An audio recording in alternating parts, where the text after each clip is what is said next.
So, nung nakaraan, marami nagtatanong kung saan Italian restaurant daw kami kumain. Hindi lang ako nakapag-voice over dahil sunod-sunod po yung gala natin. Ano po, dito kami kumain sa Eater, Korean and Italian restaurant na siya combination. Medyo a little bit fine dining yung restaurant na to. Sinearch ko pa talaga kasi nga, gusto namin na papapi mag-Italian restaurant. At si Kendall din, naghahanap din talaga siya ng pasta. Dito lang dito sa Myeongdong, nakala ko medyo malapit siya lakarin. Pero medyo malayo rin pala ng konti, kaya nag-taxi na kami pabalik. Pero mga 15 minutes to 20 minutes ata yung walk.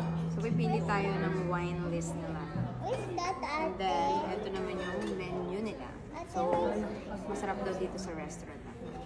One of the best, ano to, Italian, Korean restaurant. Ano kaya? Si Kendall kasi gusto niya mag-carbonara. So, kaya nag-Italian restaurant tayo. Siyempre, nag-order tayong champagne. Isang bote na yung in-order ko. Actually, kulang pa yan sa akin. Charot! Pinag-iisipan ko ako magsha-champagne ako or red wine. Dati hindi ako talaga nagiinom ng red wine. Since may brut sila, so ang in-order ko, champagne. So, try natin itong truffle pasta.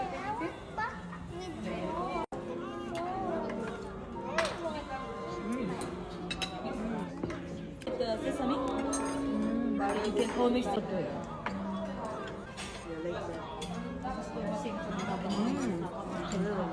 You like it? Actually, si Kendall, ang dami rin niya nakain na pasta. Umorder pa ulit kami ng bago. Umorder din ako ng fish. Si Papa P naman, umorder siya ng steak. Umorder ako ng Korean fish nila. Actually, masarap naman siya. Wala rin silang tabasco.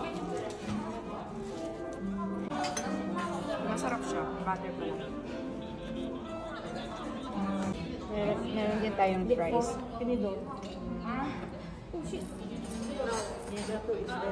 Niya na, gusto niya pasta. Nakaraan niya pa yan hinihiling. Can I have pasta, mommy? Oh. At talagang dinakot ni Kendall ang french fries. Ibig sabihin, gustong-gusto niya yung food. Inaantay pa nga namin yung ibang food. Actually, hindi namin naubos talaga yung mga pagkain. Kasi bago kami pumunta dyan sa restaurant, kumain na rin kami. Masarap naman, pero walang masyadong lasa. Pero yung pasta masarap. Kasi fresh talaga. Naantay pa namin yung steak. Champada.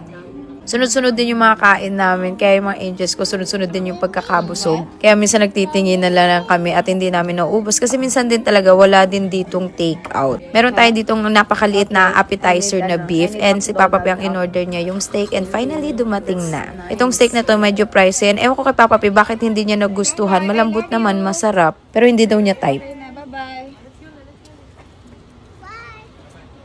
Bye-bye. Korea. Alak mo. Pinauna na namin bumalik dyan sila Kendall sa hotel kasi gabi na rin and kami magna-night out muna kami. Since anniversary namin to and meron ako na search dito, parang Seashell Lounge siya. So dito muna kami nag-chill, uminom at saka maganda yung view niya. Sa Myeongdong lang din to, malapit lang to sa hotel namin, walking distance lang.